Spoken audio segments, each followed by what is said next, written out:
Ladies and gentleman, मेरा नाम है सैयद अहमद हुसैन। आप देख रहे हैं the ED show. This is the second episode and आज मेरे साथ हैं एक aspiring film maker mister Ridham Jaan. नमस्कार। रिदम भाई, व्हाट्सअप, कैसे हैं आप? बस बढ़िया सर, आप बताओ। थोड़ा आप तेज बोलें। बस बढ़िया सर, आप बताओ। जिंदा हैं। बस बढ़िया।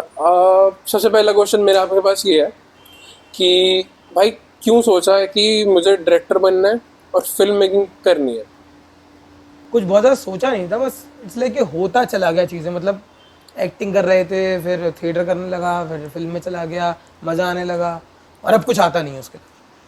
तो थिएटर वगैरह से मेरे को समझ में आया कि मतलब ऐसा कुछ बचपन से होता है कि आपको लोग बोलते हैं कि नहीं, तुझे तो फिल्म मेकिंग में होना चाहिए या फिर तुझे तो ऐसे स्टोरी सुनानी चाहिए। ऐसा कुछ लोग समझते थे कि बचपन से कुछ लोगों में होता है टैलेंट कि टू टेल अ स्टोरी। तो कुछ ऐसा कुछ लोग था? पैदा होते हैं डेनिस विनलिव बन के, पर मैं नहीं था। अच्छा। मेरा कोई ऐसा कोई सिनेरियो नहीं था। बस छोटे में वही जो सब करते हैं कि तुम अगर पावर रेंजर्स देख रहे हो, पावर रेंजर्स की एक्टिंग कर रहे हो। अपने आप को हीरो समझना इम्पोर्टेंट, अब वो सब, हाँ, वो अपने आप को हीरो समझना इम्पोर्टेंट। उस चीज़ में जीना प्रोटैगनिस्ट इम्पोर्टेंट। सिंड्रोम जरूरी है। हाँ, अच्छा, समझ गए। तो ऐसा कुछ आपको एक्स्ट्रा ऑर्डिनरी नहीं करना होता कि लाइक बचपन में ही आप लाइक वो होता है ना कि जो अब बड़े बड़े हमारी फिल्मों में दिखाते हैं कि जिनको बहुत बड़ा कोई प्रोफेसर बनना होता है, वो छठी की बच्चा 10वीं के मैथ सॉल्व कर दो रहा है, हाथ से। वैसा कुछ तो नहीं होता। नहीं नहीं नहीं। नहीं, तो this is the series about mental and physical health. And मैं इस बारे में सिनेमा, आप सोच रहे होंगे कि मैं क्यों इन्वॉल्व कर रहा हूँ, because cinema is one of the biggest, if not the biggest, one of the biggest mass media का मीडियम है ये। एंड जितना इन्फ्लुएंस एक सिनेमा करता है, जितना इन्फ्लुएंस सिनेमा करता है, आई डोंट थिंक सो उतना कोई और मीडियम करता होगा। Agree with my point? बहुत जोर से। बहुत जोर से। हाँ। बेसिकली क्योंकि और अदर मीडियम्स में आपको सिर्फ या तो ऑडियो होता है या तो विजुअल आपको देखने को मिलता है, न्यूज़पेपर या फिर रेडियो में आप सुनते हैं। न्यूज़ एक एक्सपेक्शन है बट वो बहुत ज़्यादा हार्ड होता है। सिनेमा एक आपको एक स्टोरी टेलिंग करके, एक अपना क्रिएटिविटी और एक स्टोरी रिलेटेबल बना के आपके लिए आपको अपना नैरेटिव सोल्ड करने की कोशिश करता है। Do you agree with my point कि सिनेमा एंड मेंटल हेल्थ काफ़ी ज़्यादा रिलेटेड है? मेंटल हेल्थ को नहीं बोलूंगा, बट इट्स लाइक कि मास को मेंटली तो कहीं ना कहीं वो इन्फ्लुएंस कर रहा है। तो सिनेमा बहुत बड़ा मीडियम है इन्फ्लुएंस करने के लिए मास को। हिटलर ने यूज किया था। ओके। हाँ, इनिशियली अगर हम फ्रेंच सिनेमा देखें या फिर न्यू रियलिज्म की बात करें या इटालियन सिनेमा जो वॉर के बाद हुई हैं, जैसे चीज़ें वर्ल्ड वॉर के बाद चीज़ें हुई हैं, सिनेमा का बहुत बड़ा इन्फ्लुएंस है। उस टाइम में यूज़ होता था कि वॉर के बाद जो लोगों को कंफर्ट करने के लिए एक एंटरटेनमेंट चाहिए होता है, होप देने के लिए लोगों को, उसके लिए यूज़ होता था। White and wall films. वो सिन एंड उसी से वो जो इम्पैक्ट है इन्फ्लुएंस करने का, वो एक्चुअली फिल्म मेकर्स ने बहुत अच्छी तरीके से कैप्चर कर लिया उस चीज़ को, मेरे ख्याल से। एंड वो आज तक कहीं ना कहीं यूज़ होता है अपना नैरेटिव सोल्ड करने के लिए लोगों को। Do you agree with my point? दो तरीके की चीज़ें हैं। एक होता है जिसको सिनेमा से प्यार होता है कि उसे सिनेमा बनाना है, उसे कहानियाँ कहनी है। और एक होता है जिसको अपना एजेंडा चलाना है। और मैं इसमें कोई गलत वे में बात नहीं कर रहा हूँ कि मतलब एजेंडा चलाना कोई गलत है। ठीक है, Okay. किसी को एजेंडा चलाना है, किसी को कोई एजुकेशन देनी है। गवर्नमेंट जब सिनेमा बना रही है तो गवर्नमेंट को एजुकेशन देनी है कि निरोध के बारे में, कॉन्डम्स के बारे में।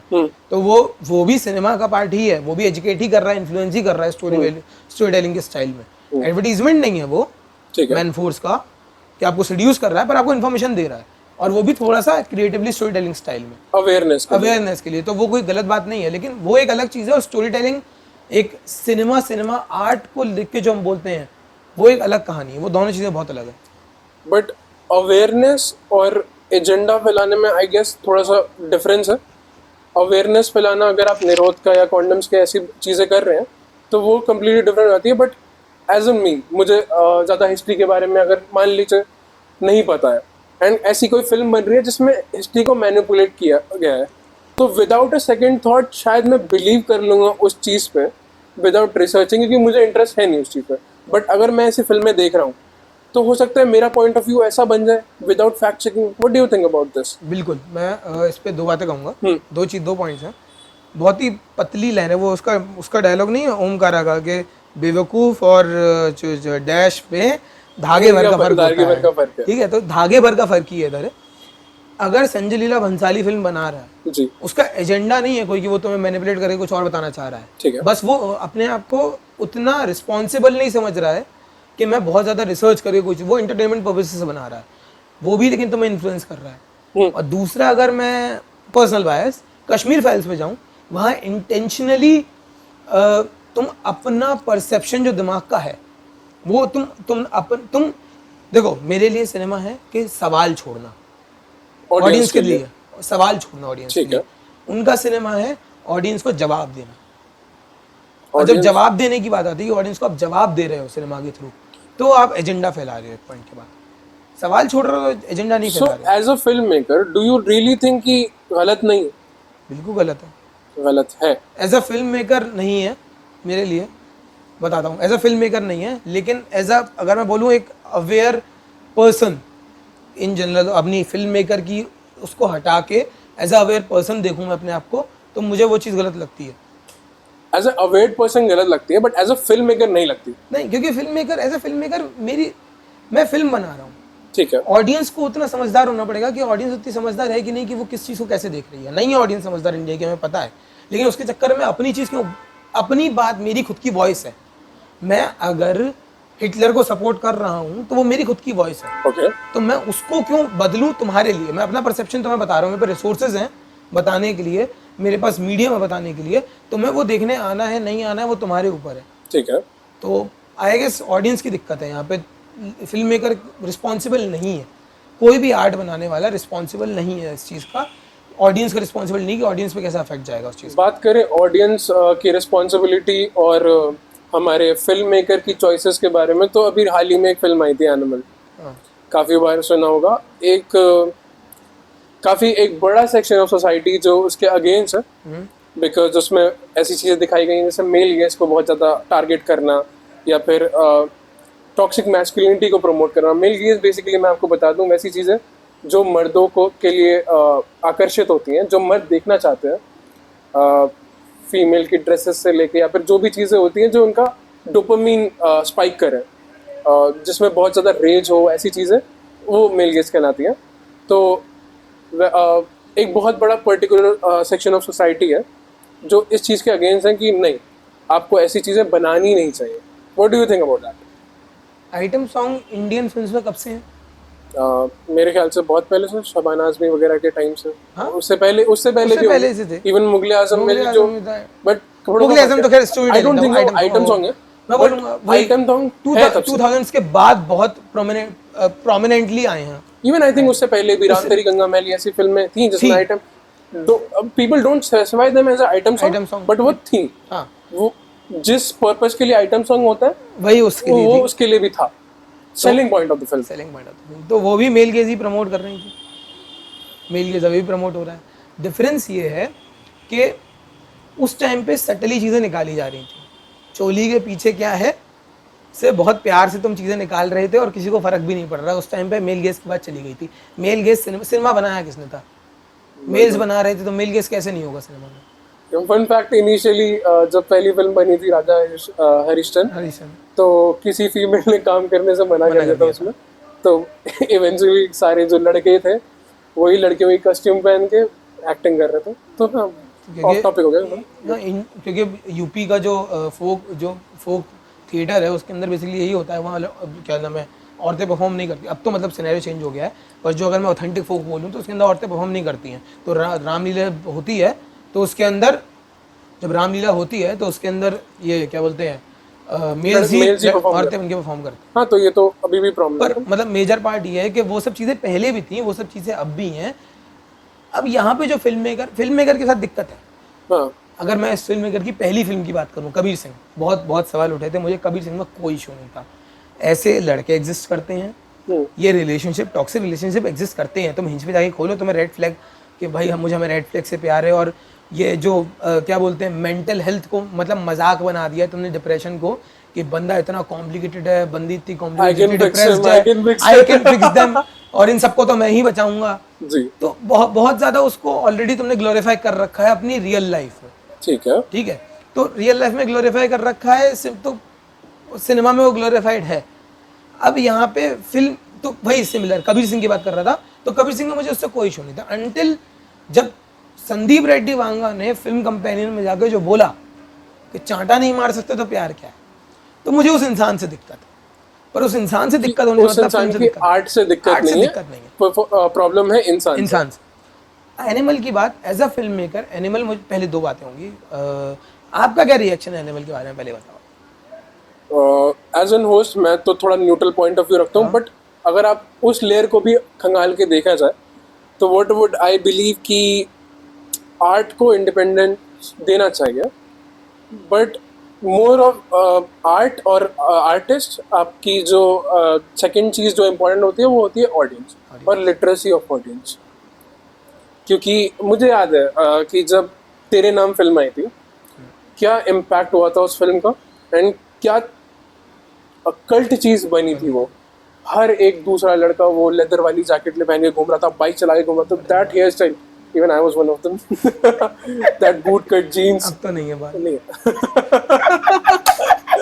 मेरे भी नहीं है दोस्त। तो लाइक काफ़ी ज़्यादा, एंड लोग, people are behaving like that कि वो ऐसे राधे मोहन है। तो ऐसी चीज़ें हुई हैं पास्ट में, बट वो all depend on the audience ना, कि अगर मैं थोड़ा सा, अगर उस टाइम पे मेरे को अकल होता कि ठीक है दिस पर्सन इज रॉन्ग, तो मैं क्यों आइडलाइज करूँ। मे बी अब थोड़ा डिफरेंस ये आ गया है ना कि पहले तुम सिनेमा देखने एक बार जा पाते थे, कभी डीवीडी पे आती थी तुम थोड़ा बहुत देख पाते थे, तुम्हें टॉरेंट से डाउनलोड करने के लिए बहुत टाइम लगता था, तब जाके तुम देख पाते थे, और फिर तुम्हारे पास इतनी मेमोरी नहीं होती थी तो तुम एक बार मूवी, दो बार मूवी देख के डिलीट कर देते थे। अब तुम्हारे इंस्टाग्राम पे एनिमल की वो बंदा टॉपलेस खड़ा हुआ है वहाँ पे, अपना पेट निकाल के, बाल बड़े हुए हैं, और बंदी से बोल रहा है मेरा जूता चाट, और इसके साथ पीछे बैकग्राउंड में तुमने वो क्या नाम है, अर्जुन वेल्ली ने कंडासी मारी पूरी फुल वॉल्यूम बजा के, तो लगातार वो तुम्हारी फीड पे आ रहा है। तो कंटेंट से इंटरेक्शन बहुत ज़्यादा बढ़ गया है, इस चक्कर में वो चीज़ इम्पैक्ट बहुत ज़्यादा कर रही है। पहले भी थी, इम्पैक्ट उतना नहीं करती थी। भाई गोविंदा की फिल्मों में, गोविंदा की फिल्म में, एक फिल्म में कादिर खान ने लिटरली डंडे से मारा है अपनी बीवी को। तो वो सब चीज़ें तो एज इन, अगर उसको ह्यूमर के डार्क ह्यूमर था, डार्क ह्यूमर के पर्दे के पीछे देखा जाए तो वो चीज़ें लोग पास कर देते थे कि ठीक है। वो वाली फिल्म आई थी आमदनी अठन्नी वाली, वो वाली फिल्म, उसमें अप्पू घोटे ने क्या धोया अपनी वाइफ को, सेम वो, उस पर किसी ने आवाज नहीं उठाई। एक तो अवेयरनेस की बात थी, और प्लस बहुत ही नॉर्मलाइज थी वो चीज़ें उस टाइम पे। आज भी तुम जब बात करते हो कि तू कैसे बोल रही है तेरी हिम्मत कैसे हुई बोलने की, यहाँ पे हम चार लोग बात कर रहे हैं, तू क्या बोल रही है, मर्दों की बात चल रही है, मर्दों की बात चल रही है, तो बहुत नॉर्मलाइज आज भी है। यूपी में तो, मैं तो यूपी से आता हूँ, यूपी में बहुत, मैं बिहार से आता हूँ, उसमें और एक से फर्दर है भाई ठीक है भाई, नो ऑफेंड बिहारी और यूपी, हम तो कर सकते हैं, हम लोग कर सकते हैं, हमें अपने लोगों से खतरा नहीं, वाले चुप रहो, हमें अपने लोगों से खतरा नहीं। तो एनिमल की बात कर रहे थे, तो आप बताओ, आपको क्या मतलब, अगर आप एनिमल देख रहे थे जब, मैं तो ये नहीं, मैं अभी आपको होस्ट का न्यूट्रल होके बात करने की नहीं बोल रहा हूँ, अगर एनिमल जब आप देख रहे थे तो आपको क्या लग रहा था, किसी पॉइंट पे अपने आप को देख पा रहे थे उस रणवीर कपूर की जगह?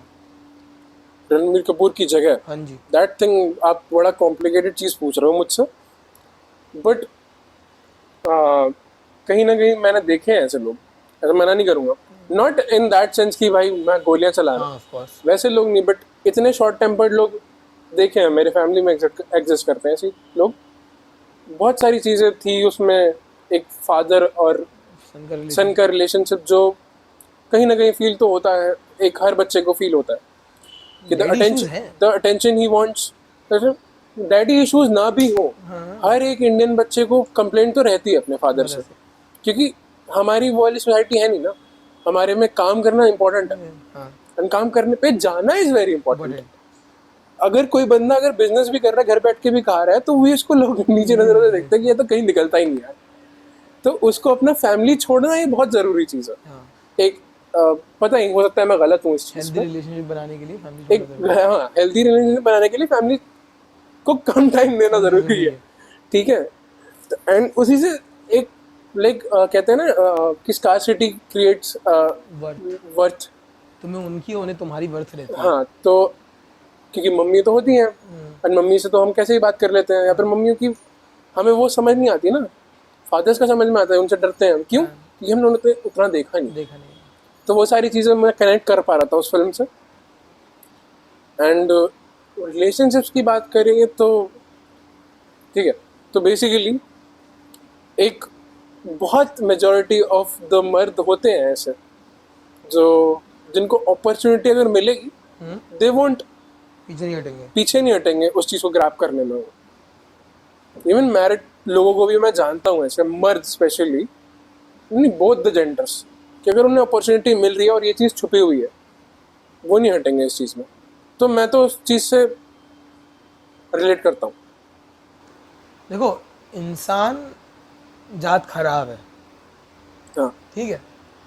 हमने अपना सर्वाइवल के लिए सबसे पहली चीज़ ही करनी थी, दूसरों को मारना शुरू किया था। Of course. पौधे, पेड़ पौधे, हरी घास तो बहुत बाद में आई थी, पहले हाँ। इंसान जानवर ही खाते थे, ठीक है। तो इंसान जात ही खराब है। अब मर्दों के पास स्टार्टिंग से फिजिकल लेवल पे और वो तुमने सोसाइटी ने जिस तरीके से उन्होंने, मतलब वो एक तरीके से वो बिल्डर रहे हैं, जो अल्फा अल्फा की बात हो रही थी उस फिल्म में, वो उस चीज़ के बिल्डर रहे हैं स्टार्टिंग से। तो वो चीज़ उनके अंदर भरी पड़ी है। और जीन्स में है, जीन्स में तुम्हारी चीज मेंटली तुम्हारे जो नेचर है वो जीन्स में आता है, वो पास ऑन करता है, और वो जीन्स में नेचर है मर्दों के। औरतों के अंदर वो चीज़ें, इंसान सिमिलर है लेकिन दूसरे बंदे के अंदर वो चीज़ दबी हुई है। इन जेनरिक लेवल बोल रहा हूँ मैं, उसमें पर्दा डाला हुआ है, पर्दा डाला हुआ है, तुमने रोका हुआ है स्टार्टिंग से। तो सिमिलर सीन है कि एनिमल वाला कैरेक्टर ग्लोरीफाई किया गया। तुम, ये बहुत थिन लाइन है, तुम कहाँ जाओगे इसमें। कोई एजेंडा बना के बेच रहा है वो अपना, उसकी थी संदीप रेड्डी वांगा की कि भाई मैं सारे क्रिटिक्स को बताऊंगा, ऐसी फिल्म बनाऊंगा, सब इसमें तो कुछ नहीं था, एनिमल तो बहुत बड़ी फिल्म होगी, एनिमल फार्म उससे भी ज़्यादा गंदी फिल्म होगी, और वो सब चीज़ें थी। पर मुझे ना मालूम है क्यों, मैंने अभी कल ही परसों कहीं पढ़ रहा था कि क्राफ्ट में रिबेलियन ज़रूरी है। आर्ट में रिबेलियन जरूरी है, बिना रिबेलियन के आर्ट नहीं बनता, क्योंकि तुम वहीं फंसे रहोगे, वरना वो रिबेलियन जरूरी है। चाहे वो किसी भी खिलाफ हो, अपनी फैमिली के खिलाफ हो, खुद के खिलाफ हो।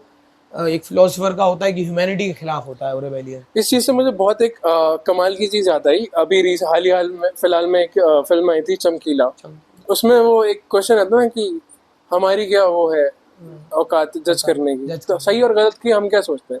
एंड उस फिल्म में भी रेबेलियस चीज़ को काफ़ी बेहतरीन तरीके से ना, अब देखो ना, एनिमल भी है एक तरफ, चमकीला भी है। तुम जज करो ना, तुम सिमिलैरिटीज खोजो उनमें, सिमिलैरिटीज खोलो, तुम जज करो कि वो फिल्म मेकर बढ़िया है तुमसे, हाँ। कि उसे बनानी आ रही है वो चीज़, ठीक है। उसे वो उतना अवेयर है कि उसे किस तरीके से बात कहनी आ रही है, तुम जज करो। तुम इस बात पे क्रिटिसाइज मत करो कि तू ये क्या बोल रहा है, मतलब क्रिटिसाइज करो, ऑफ कोर्स क्रिटिसाइज करो, मैं खुद क्रिटिसाइज कर रहा हूँ, पर ये मत बोलो कि ऐसी फिल्म बननी ही नहीं चाहिए, बैन हो जानी चाहिए, ये वो नहीं, इस चीज के अगेंस्ट मैं भी हूँ। भले कितने भी किसी लेवल पे भी फिल्म हो, वहाँ इंडिया ने बहुत सारी ऐसी फिल्मों को खोया है जो कि जिनमें इतना पोटेंशियल था कि वो हमारे लिए इंटरनेशनल अवार्ड्स लेके आ सकती थी। फॉर एग्जाम्पल बैंडिट क्वीन, बहुत बहुत अनलिमिटेड पोटेंशियल था उस मूवी में, बहुत कमाल की कास्ट थी, बहुत कमाल के डायरेक्टर थे, बट वो चीज़ कभी एग्जीक्यूट नहीं हो पाई। और ऐसी बहुत सारे एग्जांपल मुझे कोई उठा के स्टोरी बता दो इंडियन सिनेमा में जो उसके आसपास भी हो, कि और जो कि एक्चुअल स्टोरी थी, ऑफ कोर्स फूलन देवी की, हाँ। कि जो औरत को पूरे गांव ने रेप किया, उसके बाद वो डाकू बनी, उसने ऐसी तैसी कर दी।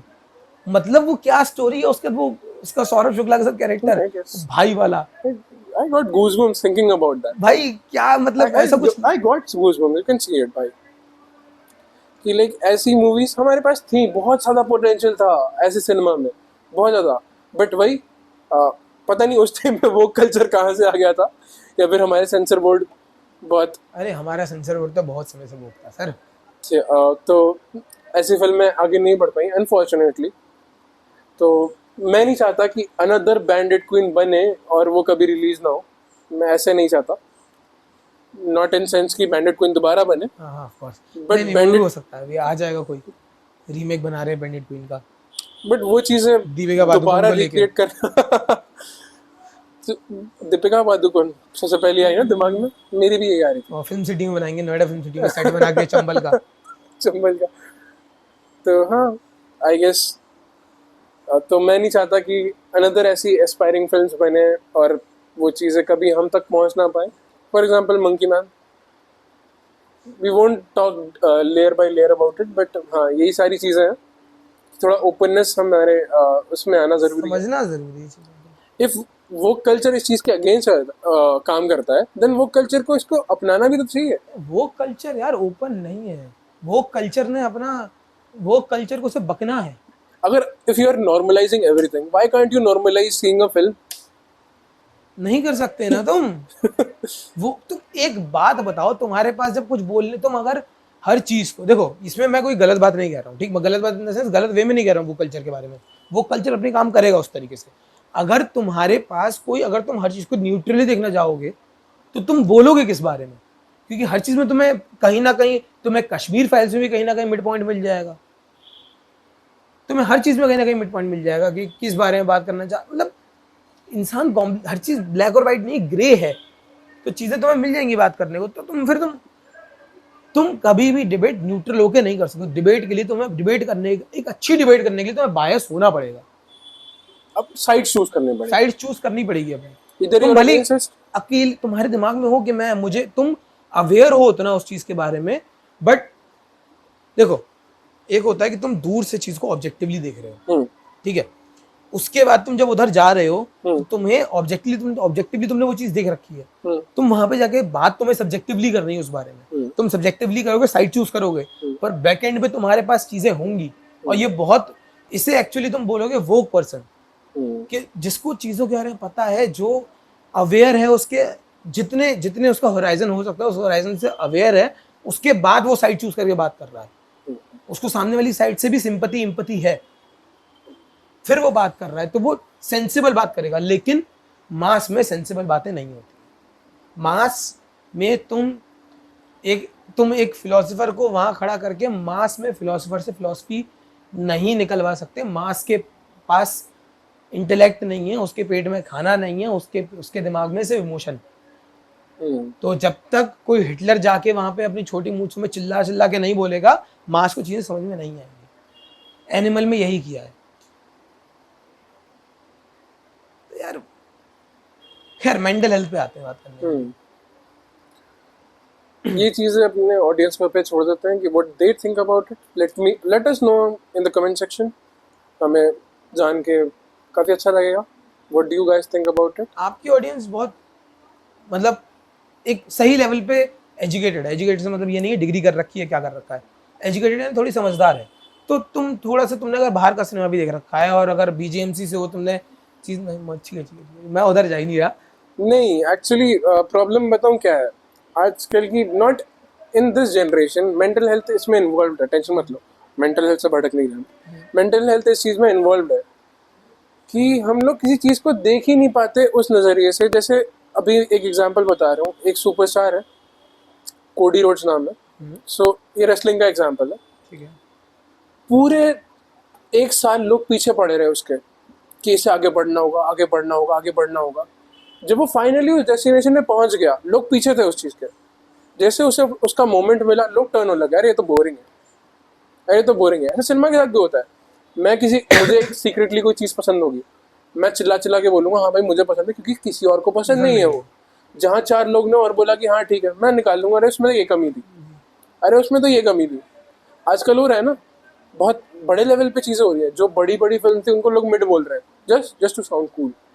सो एक इसी ऑडियंस में एक ये भी एक चीज आ गई है जहाँ पे हम हर चीज को मिड बोल रहे हैं। हो सकता है कोई चीज मुझे बहुत ज्यादा पसंद हो, तुझे वो मीडियोकर लगे, वो एक अलग बात है। बट जहाँ पे सब वाउच कर रहे हैं, मैं अलग होके बोलूँ कि नहीं, तो इस चीज से मुझे काफी ज्यादा प्रॉब्लम है। वैसे दो चीजें हैं। एक तो मतलब, एक तो कूल बनने के लिए कि चार लोग बोल रहे हैं तो मैं अलग दिखूंगा, ये बहुत ज्यादा है। हाँ। क्योंकि तुमने इतना ज्यादा सुन रखा है कि हमेशा भीड़ से अलग चलो, भीड़ से अलग चलो। फिल्म, अब यहाँ वही वाली बात है, फिल्म कैसे तुम्हें इन्फ्लुएंस करती है। इतने सालों से फिल्म इन्फ्लुएंस करती आ रही है कि भीड़ से अलग चलो, भीड़ से अलग चलो। 3 इडियट्स के बाद क्या हुआ था? 3 इडियट्स के बाद IIT छोड़ के सब लोग कैमरा जाल लेके जा रहे हैं। अब सब वो उस भीड़ का पार्ट हो गए जो सब कैमरा लेके चल रहे हैं। सब लोग अपने अब्बा को इन्वेस्ट कर रहे हैं इवेंचुअली, आउट ऑफ नोवेयर। पहले ऐसा था, ऐसा तो नहीं था ना कि पहले ये सबको बचपन से ही निकाल लिया कि तुम्हें इंजीनियर बनना है, तुम चाहोगे। पहले भी थे ऐसे लोग, बट उस फिल्म को देख के जिनके पास पैशन नहीं था वो भी निकल गए कैमरा लेके। Same goes with Tamasha movie.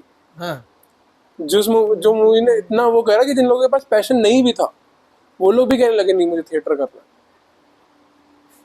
तमाशा तो मूवी से दिक्कत है मेरे को, मतलब मूवी से दिक्कत नहीं, एक्चुअली क्रिटिक्स से दिक्कत है। ये फिल्म बब से सुना सुना के मैंने तमाशा आज तक देखी नहीं है, मुझे पता है बहुत अच्छी फिल्म तो है। वही तो प्रॉब्लम है इम्तियाज अली के साथ, कि वो भी ये कहते हैं कि तुम 10 साल बाद कह दोगे 5 से पीछे, जब आती है तुम देखते नहीं देखते हो। नहीं है। तो वो भी चीज़ें हैं। And what do you think about चमकीला? सर बहुत टाइम बाद मैं बॉलीवुड से हो गया था, कुछ ढंग का नहीं आ रहा मेन स्ट्रीम में। हाँ, 2 फिल्में आई हैं, ऑल इंडिया रैंक और चमकीला। मतलब चमकीला देख के दिल खुश हुआ कि भाई ये क्या बनाया है। तो इम्तियाज अली का मतलब रॉक स्टार की लेवल की फिल्म है वो। एज अ मीडिया स्टूडेंट मुझे भी ऐसा फील हुआ कि लाइक उस मूवी के आप लेयर्स निकाल सकते हो। एंड आज के टाइम में किसी मूवी के अगर आप लेयर्स निकाल रहे हो अच्छी फिल्म में। एक बात बोली उसने, चमकीला वहाँ खड़ा था स्टेज पे, और जब वो बोल रहे थे कि जब वो ऑलरेडी जब उन लोगों के पीछे प्रेशर आ गया था, वो भजन गा रहा था लगातार और लोगों को पसंद आ रहे थे, फिर लोग वो वहाँ पे बोल रहे हैं अरे अब तो वो गाना गाना, वही वाला गंदा वाला हाँ, गाना, पुराना वही वाला पुराना आपने वाला सुना? गाना। ठीक है, तो ये वहाँ पे खड़ा हो तो वो कंफ्यूज हो गया, डिलेमा में चला गया, और वॉइस ओवर आता है उस पर कि ये बंदा आज भी बदला नहीं है, ये आर्टिस्ट नहीं बना है आज भी, ये आज भी अपनी ऑडियंस का ही गुलाम है। मतलब तुमने क्या बात बोली है, ये तुम्हें समझ में आ रहा है तुमने क्या बोला? ये इतनी सुंदर, मतलब बॉलीवुड से डायलॉग गायब हो गए थे, इतना इतनी अच्छी राइटिंग है चमकीला की। वो बोलता है नीचे की, जब वो लेने आती है इंटरव्यू उसका कि हाँ, आप ये क्या गाने गाते हो, आपका मतलब ये तो आपने ये देखा इसका थोड़ी आप उसके बारे में बोलोगे। अच्छे डायलॉग्स वही होते हैं जो दोनों पॉइंट्स को अच्छा रखते, दोनों पॉइंट्स को डिबेटेबल रखते हैं। ब्लैक और व्हाइट ही डिबेटेबल, उसने बिल्कुल सही बात कही थी कि तुमने जो देखा उसका थोड़ी तुम उसको ग्लोरीफाई करोगे। उसने बोला सर मैं अपना पेट भरना है मेरे को, मुझे नहीं पता ये सब क्या ग्लोरिफिकेशन, क्या मैं इतना नहीं सोच सकता, इतना सोचूंगा तो आर्ट नहीं बना पाऊंगा। मैं गाने बनाता हूँ ट्रक वालों के लिए, ट्रक वाले मेरे गाने सुन रहे हैं। तो भाई बहुत इवन सुंदर। इसी इन्हीं सारी चीज़ों से मुझे जो रेवोल्यूशन आया था इंडिया में इंटरनेट का, वो सारी चीज़ें याद आती हैं। जब एक बहुत सारे सेक्शन तो सब ने इंटरनेट यूज़ करना शुरू किया था। एंड अच्छे खासे फॉलोअर्स बढ़ रहे थे उन लोगों के जो रूरल एरियाज में रह के कुछ ना कुछ बना रहे थे, और जिन्हें सो कॉल्ड हमारे वेस्टर्न वर्ल्ड से इन्फ्लुएंस जो यूट्यूबर्स थे या फिर जो उस टाइम के कंटेंट क्रिएटर थे, वो उन्हें क्रिंज बोल रहे थे, बहुत ज़्यादा क्रिंज बोल रहे थे कि अरे ये क्या कर रहा है, क्यों रो रहा है, अरे तू ये क्या कर रहा है। जबकि उनकी ऑडियंस बहुत अच्छी थी। वो चीज़ें टिकटॉक के टाइम पे याद है आपको? तो वही होता है, सही गलत और गलत डिसाइड करने वाले हम कौन होते हैं? उनकी अगर ऑडियंस है, उनका अगर कोई गांव में बैठ के कोई लड़का देख रहा है किसी को कि जो एक बच्चा लिपसिंग कर रहा है और उसे देख के उसे खुशी मिल रही है, तुम्हें क्या प्रॉब्लम है? नहीं, मैं इस पे मेरा थोड़ा इस पे वो वाला अलग है कि तुम मानो एक एप है, एप के हाथ में तुमने स्मार्टफोन दे दिया, अब वो इवोल्यूशन के मिड में है, उसे फोन पे कैमरा खोलना आ जाएगा, वो वे थ्रू कर लेगा, गलती से कैमरा खोल लेगा, खुल जाएगा तो अपने आप को देख लेगा, डर जाएगा पहले, फिर उस पर रिएक्ट करने लगेगा, नाचने लगेगा। वो वीडियो चली गई मान लो, पोस्ट हो गई, अब लोगों को बहुत अच्छा लग रहा है वो कि भाई ये तो क्या क्यूट चीज़ें हैं, लोग स्क्रॉल कर रहे हैं। अब स्मार्ट लोग क्या कर रहे हैं, उन्होंने देखा कि भाई ये तो मोनेटाइज होने वाली चीज़ है, उन्होंने उन्हें पकड़ा, कोलैब किया, और अब वो उसके साथ मोनेटाइज करके सेम वो बंदर है उसके साथ नाच रहे हैं। वो बंदर इवॉल्व हुआ है, उस बंदर ने फोन को खोलना, उसके वे थ्रू जाके उसको कैमरा चलाना, उस पर डांस करना वो सीखा है। तुम क्या कर रहे हो? तुम्हें फोन चलाना आता था, तुम ऑलरेडी, मतलब अगर देखो यहाँ पे अब कोई डिस्क्रिमिनेट करने वाली बात नहीं है, पर तुम इंटेलेक्चुअली समझदारी से तुम ऑलरेडी बंदर से ऊपर हो, एक बेसिक लेवल पे, मैच्योरिटी के लेवल पे तुम बंदर से ऊपर हो, फिर तुम अपने आप को बंदर के लेवल का, मतलब तुम वहां जा रहे हो, और वो उस बंदे के लिए ठीक है, उस बंदे को नहीं आता, उसने नया ट्राई किया। अब क्या हो रहा है, अब सब वही कर रहे हैं उसको मोनेटाइज करने के लिए कि भाई ये तो इन लोगों ने किया। अब मतलब मेरे पास भाई क्रिंज तब बनता है। नहीं ठीक है, अगर आप क्रिंज बोल रहे हो फिर मेरा वही फिल्म मेकर वाला आपका चीज़ें याद आती हैं कि मुझे एज अ फिल्म मेकर कोई प्रॉब्लम नहीं है उससे। एज एन इंडिविजुअल हो सकती है मुझे problem, as a content creator मुझे कोई प्रॉब्लम नहीं है उससे। अगर वो कर रहा है, उसे ऑडियंस देख रही है, देन आई एम हैप्पी कि वो खुश है। ऑल्दो उसकी रिस्पॉन्सिबिलिटी बनती है, एज अ डायरेक्टर की कुछ रिस्पॉन्सिबिलिटी बनती है, ऑडियंस की कुछ रिस्पॉन्सिबिलिटी बनती है, इस तरह से क्रिएटर की भी एक रिस्पॉन्सिबिलिटी बनती है। अगर मैं यहाँ पे आके कुछ भी प्रमोट कर दूँ ऐसी चीज़ें, मान लो मैं गैम्बलिंग ऐप प्रमोट करना स्टार्ट कर दूँ यहाँ पे, या फिर मैं अपने ऑडियंस को बोलूँ जुआ खेलो, एंड वो कर रहे हैं, तो वो मेरी रिस्पॉन्सिबिलिटी है।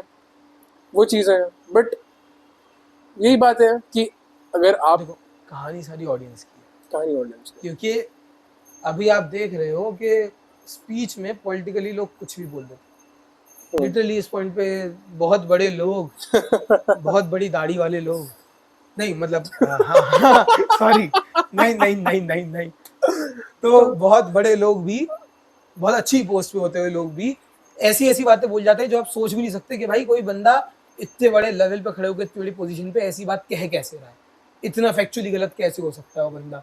50 लोग हैं उसके पीछे जो कि बड़े बड़ी यूनिवर्सिटी से बाहर से ऑक्सफोर्ड से पढ़ के आए हैं और उसकी स्पीचेस लिख रहे हैं, उसके बाद वो बंदा इतनी खराब बात कैसे कर सकता है। लेकिन ऑडियंस उससे इन्फ्लुएंस, उन्हें पता है ऑडियंस किसकी है, उन्हें पता है ऑडियंस बेवकूफ है। और ये जेनरिक लेवल पे हो रहा है कि ऑडियंस को समझ में नहीं आ रहा है कि वो तुम फीड चला रहे हो, तुम देखे जा, तुम कंटेंट का ना क्वालिटी गिरती जा रही है। चलिए बात करते हैं, इन्फ्लुएंस की बात कर ली हमने, बट इन्फ्लुएंस की बात कर ली हमने, बट वो है कैसे जो एक फिल्म मेकिंग होती है या फिर जो फिल्म्स होती हैं वो हमारा एरा डिसाइड कर लेती है। Would you agree with that कि जैसे हम बोलते हैं ओल्ड स्कूल रोमांस करता है, ओल्ड स्कूल रोमांस करता है, शाहरुख क्या खान, है ओल्ड स्कूल रोमांस? 90s के जो शाहरुख खान ने तुम्हें सिखाया है वो चीज़ तुम देख के वो कर रहे हो, वो चीज़ें ओल्ड स्कूल रोमांस है। तो वही चीज़ें अब उससे पहले क्या था, उससे पहले चिट्ठियाँ लिखी जाती थी, क्योंकि वो सिखाया गया है सिनेमा के थ्रू इनडायरेक्टली कहीं ना कहीं ब्रेन में फीड कर दिया गया। अब ऐसी चीज़ें कि इंटीमेसी बहुत ज़्यादा प्रमोट हो रही है, अब यूथ उस चीज़ को फॉलो कर रही है, कर रही है ना। तो हाँ तो अब वो चीज़ भी इन्फ्लुएंस हो गई। तो इतना बड़ा इन्फ्लुएंस है कि हमारा बिहेवियर, हमारा जो पूरा मोटिव है, हमारा जो पूरा पर्पसेस डिसाइड कर रहा है तुम्हारा सिनेमा। सिनेमा तुम्हारे बैठे बैठे घर पे तुम्हारा प्रोफेशन भी डिसाइड कर रहा है। तुम्हें एक इंजीनियर की लाइफ साइकिल दिखा के उसकी जो ज़िंदगी में उसकी लव लाइफ है वो तुम्हें इंजीनियरिंग के साथ बेची जा रही है। वो चीज़ें जो उसकी लाइफ में स्ट्रगल्स है वो उसके साथ बेचा जा रहा है। तो तुम्हें सपने दिखाने वाला सिनेमा है। मेंटल हेल्थ पे बहुत इफेक्ट डालता है ये चीज़, बहुत ज़्यादा इफेक्ट डालता है। लोग अगर बहुत ही बेसिक और मतलब वो लेमैन लैंग्वेज में बोलूँ तो लोग जाते हैं कॉलेज में, अब वो अभी भी शाहरुख खान के कॉलेज से ही इंस्पायर्ड हैं। और थोड़ा सा अगर मैं आगे चले जाऊँ तो करण जौहर से, Karan Johar as of romance से इंस्पायर्ड है। और कॉलेज जाके उन्हें फोमो होता है कि भाई मैं क्यों शाहरुख खान नहीं बन पा रहा हूँ कॉलेज का। लिटरली कॉलेज जाके मतलब मैं जब तक कॉलेज गया था तब तक मैंने यही देखा है कि भाई लोगों को वही, उन्हें लगता है कॉलेज आके तो यही होगा, कॉलेज जाना एक गर्लफ्रेंड ज़रूरी है। एक fantasy is a great word, cinema created fantasy पर ये बहुत ज़्यादा डार्क चीज़ें हो रही हैं कि हमारा बिहेवियर भी, इनफैक्ट अगर मैं कहता हूँ कि अगर ओपनली मेंटल हेल्थ के बारे में बात ना किया जा रहा होता तो हमें बना चुके होते हैं वैसा कि दिल टूटा है तो कुछ वो होना है। दिलजीत का पॉडकास्ट देखा था, इम्तियाज़ अली के साथ बैठ के ही कर रहे थे। उन्होंने बोला कि जब मैंने रॉकस्टार देखी तो मैं शॉक था कि मैं कैसे बनूंगा बड़ा स्टार, मेरे साथ तो कुछ बुरा हुआ ही नहीं। हाँ तो वैसी चीज़ें हैं। एंड एक मैं बता देता हूँ, हर एक लड़के के दिमाग में आएगा वैसी चीज़ें कि मैं अकेला हो जाऊँ, सड़क पे घूम रहा हूँ, गाने कुछ बैकग्राउंड में बज रहा है, मैं अकेला हूँ, मैं रो रहा हूँ, या फिर मैं कुछ ऐसे, फिर मेरे कमबैक की स्टोरी चालू होगी। तो मेरे को अपने आप को उस लेवल पे लाना है कि मेरे को रॉक बॉटम करना है। उस चीज़ में काफ़ी ज़िंदगियाँ बर्बाद हो जाती हैं कि मुझे देवदास बनना है। ये इस लेवल तक हमारे दिमागों को छू चुका है ना ये सारी चीज़ें, कि हमें जब तक ये रियलाइज़ होता है कि ये चीज़ें कहाँ से आ रही हैं हमारे अंदर, हमारा वे ऑफ टॉकिंग, हमारा वो सब कुछ सिनेमा डिसाइड करता है। ये सारी चीज़ें कल्ट मान सकता हूँ मैं तो पूरे गैंगस्टर फिल्मी इस बारे में थी, उसका एक ही डायलॉग था, जब तक सिनेमा है तब तक लोग बनते रहेंगे। और वो पूरी फिल्म डिसाइड करती।